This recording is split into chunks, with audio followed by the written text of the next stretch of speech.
Halo, selamat berjumpa kembali pada pertemuan ketiga untuk mata pelajaran olah gerak kapal besar, atau boleh juga saya sebut ship handling and maneuvering course bagi mereka yang ANT1. Nanti di samping memperoleh ijazah ahli nautika tingkat 1, akan memperoleh juga sertifikat SHMC, karena di kapal nanti ada kemungkinan oleh inspektur di kapal Anda untuk menjadi nakoda dipersyaratkan harus punya SHMC. Sedangkan SHMC ini ya olah gerak kapal besar yang saya ajarkan di ANT1 ini. Maka saya lanjutkan dalam pertemuan ketiga ini sebagai sambungan dari pertemuan yang kedua kemarin. Twin screw propeller atau kapal yang mempunyai baling-baling ganda. Kemarin pada pertemuan kedua, pada waktu menyampaikan mengenai putaran baling-baling, saya belum menyampaikan untuk kapal yang memiliki baling-baling ganda. Kapal yang memiliki baling-baling ganda ada dua macam paling tidak, yaitu kapal yang baling-baling putar dalam dan baling-baling putar luar untuk gerakan maju. Ini contohnya animasinya. Nah, ini adalah sebuah kapal baling-baling ganda yang putar luar. Jadi kedua baling-balingnya ketika kapal itu maju berputar keluar. Ya, ini contohnya. Baru yang kedua, kapal baling-baling ganda yang berputar dalam, artinya berputarnya ke dalam kalau dilihat dari belakang kapal.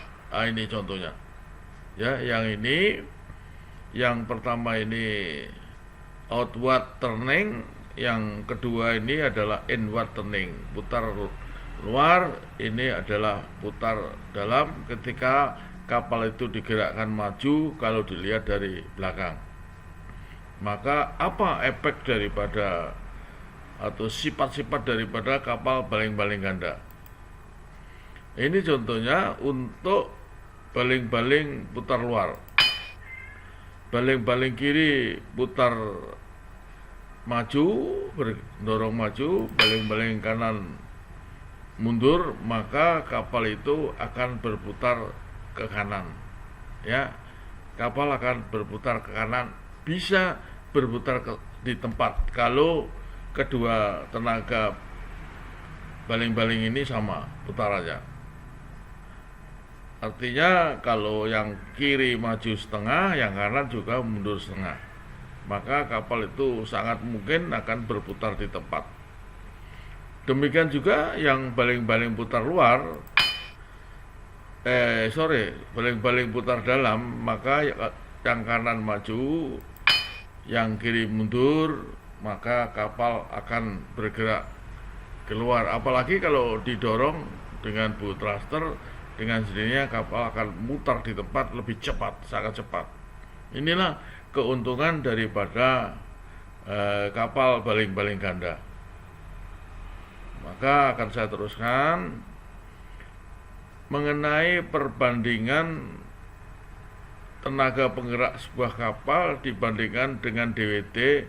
Ternyata ini saya dapat tabel dari internet, tidak berbanding lurus, tidak mesti berbanding lurus dengan deadweight dan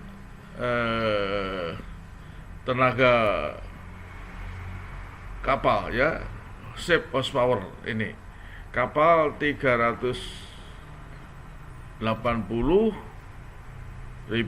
DWT, horsepowernya 45. Kapal 250.000 horsepowernya 31. Jadi tidak mesti berbanding lurus. Ini beberapa contoh ini LBP-nya, lebarnya, draftnya, jenis mesinnya, ya. Baru ini tenaga kudanya yang kanan. Ini saya lihat tidak mesti berbanding lurus. Baiklah, masalah ini untuk seorang nakoda tentunya tidak terlalu penting, ya, karena ini semua owner yang menentukan, ya, untuk membeli kapal dengan DWT berapa, dengan horsepower berapa, tentunya nanti tim dari owner yang menentukan. Berikutnya, manajemen dan penanganan kapal di dalam cuaca buruk, ya, dan membantu kapal lain atau pesawat terbang yang dalam keadaan mara bahaya, ya, atau operasi penggandengannya. Baiklah, saya lanjutkan saja dari 1-10 mengenai olah gerak di dalam silabus STCW bagian 13. Dalam cuaca buruk, kemudi harus kemudi tangan, dirubah dari kemudi otomatis ke kemudi tangan, ya, dianjurkan untuk beralih ke tangan, ya, kira-kira demikian. Ini semua orang sudah pasti tahu.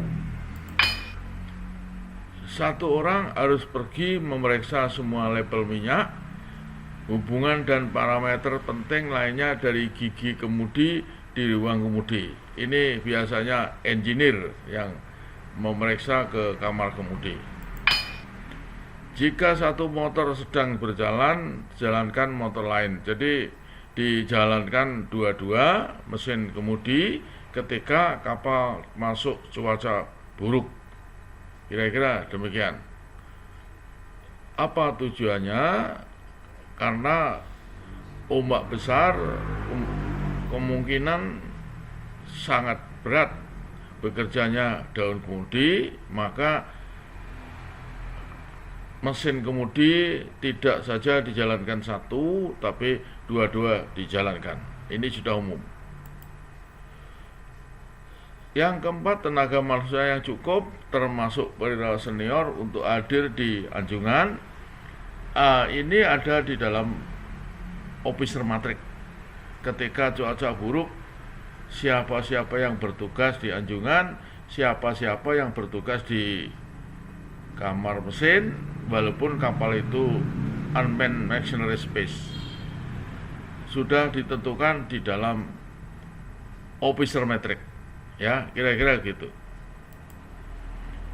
Berikutnya, kontrol mesin. Jika ruang mesin berada dalam mode unmanned machinery space, keluar ruang mesin, pastikan tenaga kerja yang memadai tersedia. Harus ada orang yang tugas, ya, tidak boleh hanya dari tempat kontrol atau dari kamar tentunya kalau unmanned, ya, kira-kira gitu. Unmanned machinery space. Memantau semua parameter dari pembangkit tenaga penggerak utama dan mesin-mesin pembangkit tenaga tambahan, ya. Ini khususnya generator, ya, ini khususnya kapal-kapal yang memiliki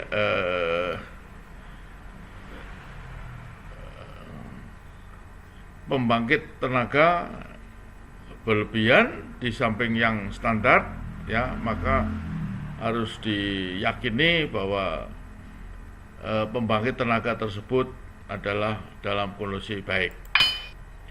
Setelah mendapat peringatan cuaca buruk, semua suku cadang baik di ruang mesin maupun di dek, ya, semua harus disimpan dan, ya, diikat dengan benar supaya tidak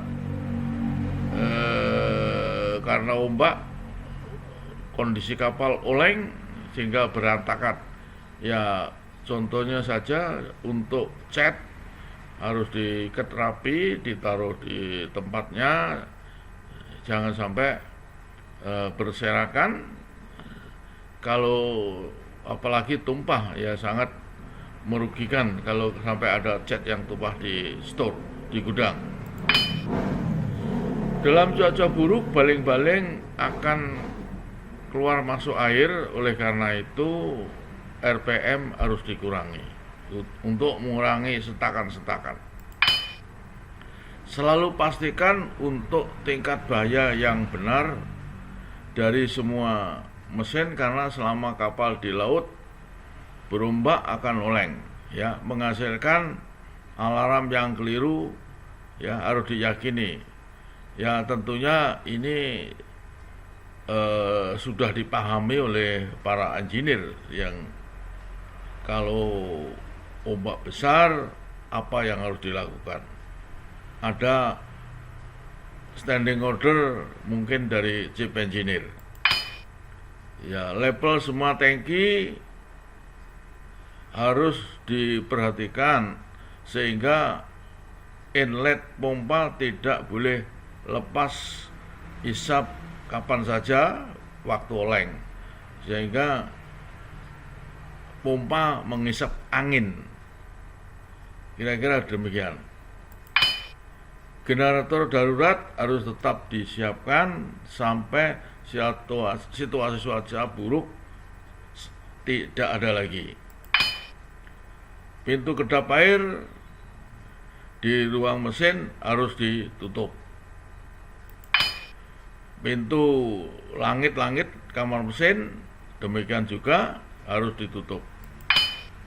Semua bak dalam kamar mesin harus dihindari agar tidak tumpah saat cuaca buruk sehingga menumpai di kamar mesin, ya. Mungkin ada bak-bak yang berisi minyak ataupun air cairan, ya, dibuat demikian rupa ketika kapal oleng tidak tumpah. Selanjutnya, tindakan mencegah umum lainnya ketika masuk cuaca buruk. Diperintahkan kepada anak buah untuk tidak keluar, ya, semua dilarang berada di dek. Ini pun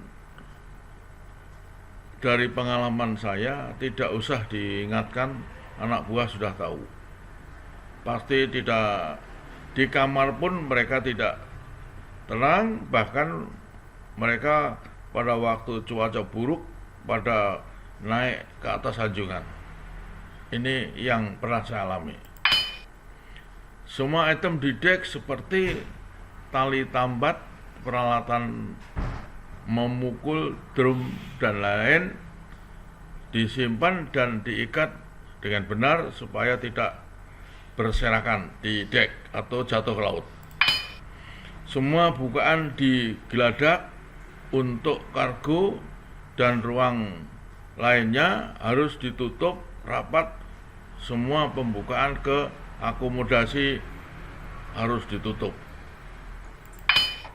Terowongan poros dan ruang akses internal lainnya harus digunakan untuk pergi ke ruang kemudi atau kompartemen lainnya. Setiap orang harus menyadari tugas yang disiapkan dalam daftar tanggap darurat ketika kapal masuk cuaca buruk. Ada di dalam tanggap darurat, emergency plan. Lip harus dimatikan. Ini kapal yang besar, misalkan kapal-kapal PLCC umumnya untuk turun naik memiliki lip, ya, harus dimatikan ketika cuaca buruk. Selalu memakai pakaian kerja, ya, gunakan pegangan dan dukungan lainnya saat berjalan. Dimanapun di gang-gang ada pegangan ketika ombak, orang tidak akan jatuh dengan pegangan di dinding. Ada pipa stainless atau pegangan yang lain untuk jalan menuju tempat yang dituju, yang dikendaki. Misalkan masuk kamar mesin atau mau ke anjungan. Yang terakhir, waspada dan bekerja dalam tim. Kira-kira demikian. Berikutnya, tanda-tanda bahaya bagi kapal lain yang kemungkinan bertemu dengan kapal kita, ya ini semua gambarnya. Ada bendera NC, ada bendera hitam, bola-bola, tangan turun naik dan sebagainya.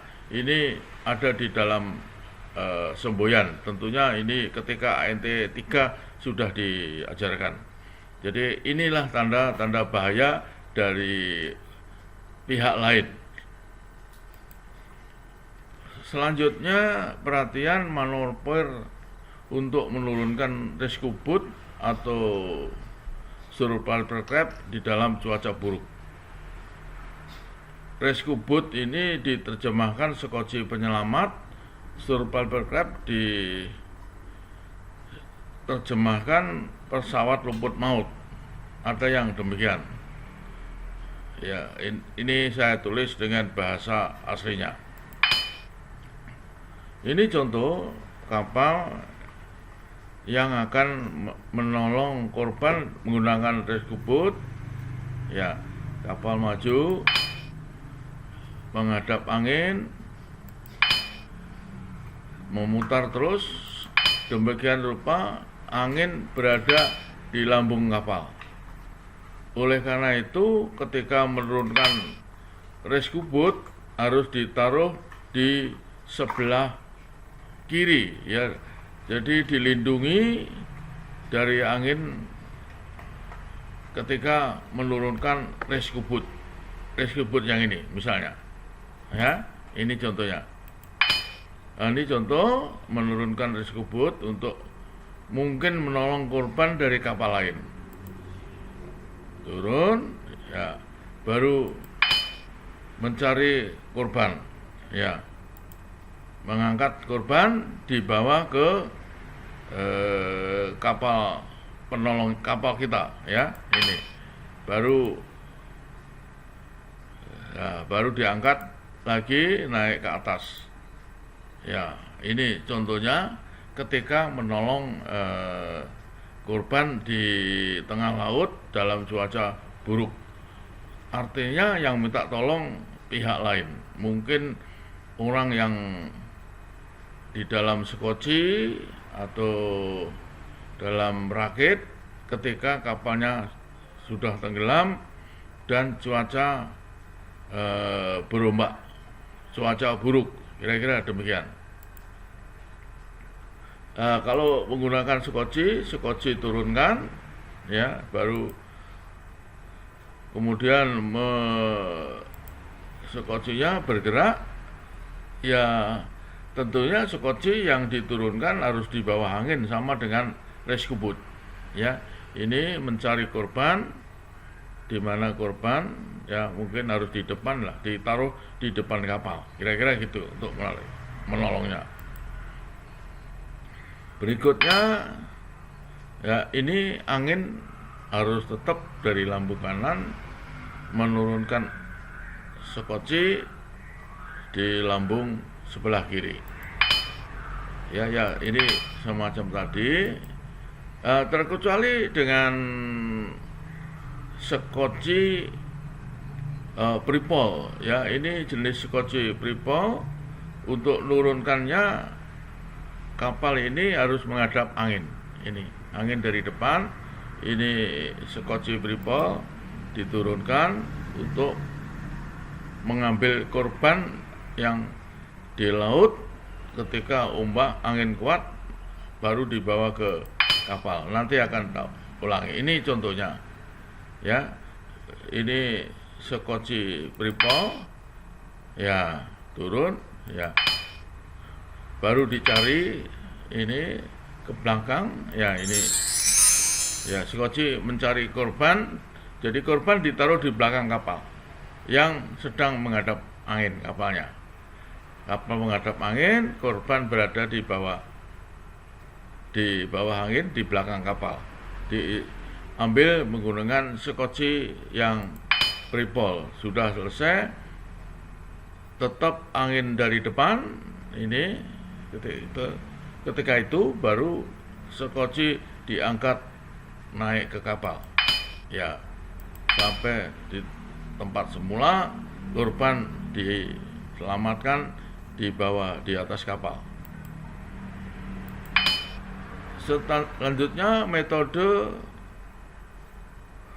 ya untuk menolong korban dengan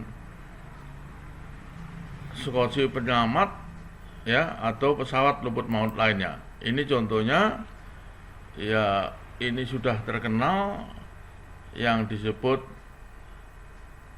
Anderson atau Singleton. Jadi tentunya ini yang ditolong bukan kapal orang lain, ini biasanya kapal penumpang yang ada anggota jatuh, ya, baru kemudian diputarin ini, baru stop di sini, baru korban diambil menggunakan rescue boat. Ya, ini adalah yang disebut Anderson atau Singleton, ya, kira-kira gitu. Karena ada beberapa teori yang menyatakan cara menolong atau mengambil korban di laut. Ini salah satu Anderson atau Singleton atau putaran tunggal. Berikutnya Williamson, ya, putaran Williamson. Jadi ketika tahu korban jatuh ke laut, kapal cikar kanan, kemudian balik lagi cikar kiri, baru korban ditaruh di depan kapal, baru diambil menggunakan rescue boat, ya, menggunakan sekoci penyelamat, kira-kira gitu, diangkut menuju kapal ini. Tentunya pertolongan ini dilakukan bukan untuk menolong korban dari kapal lain, ini dari kapal penumpang umumnya, ya, Williamson ini, putaran Williamson. Berikutnya Scrano, lain pula, yang tadi ditaruh di depan kapal, ini ditaruh di belakang. Ya, ketika ketahuan orang jatuh, maka kapal cikar kanan, muter, ya, baru korban ditaruh di belakang kapal, baru diambil dengan menggunakan rescue boat atau sekoci penyelamat. Ya, yang terakhir Restricton, ya, putaran ini bentuknya seperti opal, ya, kapal maju, cikar kanan, balik lagi, korban ditaruh di depan, baru diambil menggunakan rescue boat, sekoci penyelamat, ya, digunakan dalam penglihatan yang baik ketika arah pendekatan yang diinginkan lurus, kira-kira gitu. Ini gambarnya, ya, ini adalah restrict, ya. Ini contohnya menggunakan rescue boat menolong korban, tapi dari gambar saya ini adalah nampak latihan. Jadi korban pun pakai safety hat atau pakai topi, ya, ini kalau memang korban betul ya tentunya nggak pakai topi, tapi ini karena latihan, ya, seperti inilah kondisinya, ya, menolong seolah-olah ini korban baru diangkat ke rescue boat. Ini contohnya. Berikutnya, ya, ini tadi menaikkan sekoci, ya, dinaikkan ke kapal, ya, dengan rescue boat naik ke atas ini tadi, ya.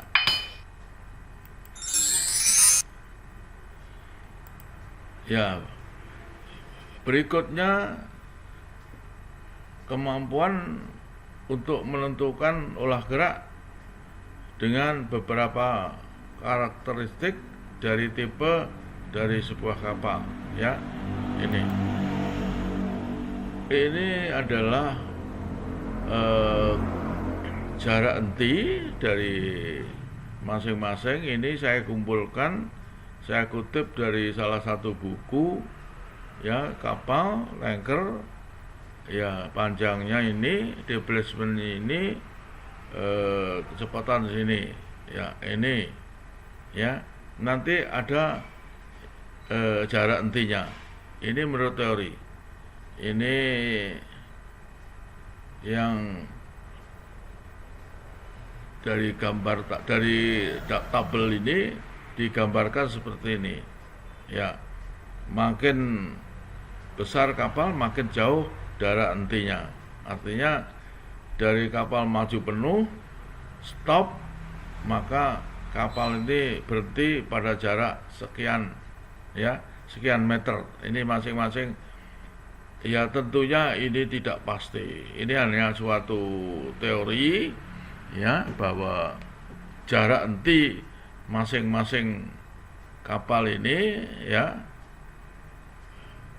digambarkan seperti ini. Ya, tentunya untuk ini hovercraft ini, ya, sangat pendek, ya. Dalam waktu berapa menit mesin stop sudah berhenti. Lain halnya dengan kapal yang bobot matinya atau displacementnya atau DWT-nya besar, ya. Makin besar makin jauh jarak hentinya, ya, kira-kira gitu. Ya, tentunya ini hanya dalam suatu perkiraan seorang nakoda yang sudah beberapa lama olah gerak di kapalnya, makin sering olah gerak mengenai jarak henti ini makin dapat dikuasai, makin dipahami karakteristik dari kapalnya, ya, kira-kira begitu. Nah, ini di kapal, di kemudi ada tabel seperti ini, lingkaran putar, jarak henti, dan lain-lainnya. Ya, ini harus dipasang di anjungan, ya, kira-kira gitu. Berikutnya, ya, pentingnya bernavigasi dengan mengurangi kecepatan untuk mencegah kerusakan yang disebabkan oleh kecepatan kapal itu karena haluannya mendorong air, ya. Ini saat belayar melalui alur sempit, mengurangi kecepatan kapal, ya, ukuran busur gelombang dan erosi pantai, ya, mencegah terjadinya erosi pantai. Ya, bukan itu saja, mungkin terjadi gelombang yang besar di pantai, di sungai itu kalau kapal itu melaju dengan kencangnya. Ini contohnya, ya, ini kapal mendorong air di depan, kalau di sungai mungkin mengakibatkan gelombang yang memukul pantai dari suatu perairan sempit bisa menyebabkan kerusakan di sepanjang pantai itu. Maka ini harus dikurangi kecepatannya, kira-kira begitu. Ya, belayar di perairan sempit, ya, dikurangi kecepatan supaya tidak merusak kiri kanan daripada pantai itu. Ini tujuan dari teori ini, ya, kira-kira demikian. Ya, ini yang hal-hal yang harus diperhatikan. Tentunya ini saya kutip dari salah satu buku atau dari internet, ya. Ini peraturan korek, penyimpangan dan sebagainya.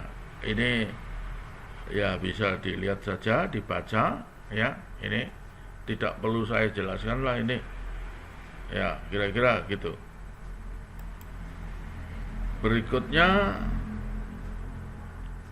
ya, ini tentunya bagi para pelaut yang sudah berpengalaman bukan merupakan hal yang baru. Ya, ini bersikap seksama dengan karakteristik manuver kapal seperti under clearance, ya, ini squat dan sebagainya. Ya, karena kalau kapal masuk perairan sempit dan dangkal akan terjadi squat yang seperti yang sudah saya sampaikan pada pertemuan yang pertama. Ya, ini beberapa poin-poin yang tentunya saya tidak perlu menjelaskan lagi karena ini setiap pelaut umumnya sudah melakukan hal-hal ini, ya, kurangi kecepatan apa dan sebagainya tadi. Jadi saya tidak mengulang-ulang atau memberikan sesuatu yang umumnya pelaut sudah tahu, ya. Apalagi sudah ANT 1, pengalaman nakoda, pengalaman belayar cukup lama, maka tindakan-tindakan seperti ini sudah dipahami, ya, sudah familiar, kira-kira demikian. Ya, praktek pengukuran to be taken when belayar di es ini, ya, ini saya kutip dari Bridge Procedure Guide, apa saja yang harus dilakukan ketika orang belayar di es, ya, telah diinformasikan nakoda, kamar mesin, anak buah kapal kondisi es, ya, telah ditutup pintu-pintu kedap air sebagaimana layaknya sama pada cuaca buruk, telah kecepatan sedang, ya, belayar dengan kecepatan sedang, artinya mengurangi kecepatan, ya, telah dinaikkan frekuensi sounding tangki-tangki atau got-got, barangkali ada kemungkinan bocor karena kebentur es, ya, telah dikeluarkanlah instruksi pada masalah-masalah seperti pemantauan siaran layanan petunjuk es, mungkin ini menggunakan GMDSS radio, ya, menggunakan NAPTEK, ya, penyiaran berita bahaya sesuai dengan SOLAS, ya, pemeriksaan ini saya kutip dari Bridge Procedure Guide yang dibuat oleh International Chamber of Shipping. Maka saya lanjutkan yang harus diperhatikan saat belayar di es. Ini saya kutip dari Marine Insight dari internet. Jika mungkin ada rute lain, ya tidak perlulah harus lewat es, ya. Pasang pengamat di tempat pengamat di depan, tiang depan kalau memang ada, untuk melihat apa yang di depan, ya. Mesin tetap berjalan untuk menghindari keterlambatan olah gerak karena terkurung es, ya. Jangan sampai kejepit oleh es. Hindari belayar malam hari di es, ya. Berikan injeksi selang uap pada baling-baling. Mesin kapal harus berjalan dengan RPM rendah untuk menghindari baling-baling kejepit es. Ya, ini tentunya pengalaman yang seperti ini, ya, bagi yang tidak pernah belayar di daerah kutub tentunya tidak akan mengalami seperti ini. Ya, melawan es dalam konsentrasi tinggi sedapat mungkin dihindari karena sangat berbahaya dan mengancam kehidupan, ya. Ya, jadi ya kalau memang tidak harus melalui daerah es, ya mestinya memilih daerah yang tidak ada es, ya. ini mungkin untuk kapal-kapal yang mungkin ke daerah-daerah sebelah utara Rusia atau Skandinavia, ya. Ini tentunya ini saya kutip dari internet Marine Insight, ya, dan saya sendiri belum pernah belayar di kutub. Saya hanya menyampaikan suatu referensi ketika kapal belayar di es.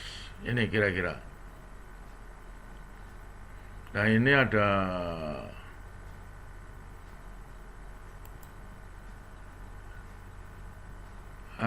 YouTube-nya, tentunya bisa dilihat di YouTube. Ya, masuk TSS Traffic Supervision Scheme, bahkan lalu lintas atau PTS, ya, Vessel Traffic Supervision, ya, ini semua, ya, tentunya saya sudah mengambil ini yang dari Selat Malaka yang dibuat oleh pemerintah Indonesia, Malaysia, dan Singapura, ya.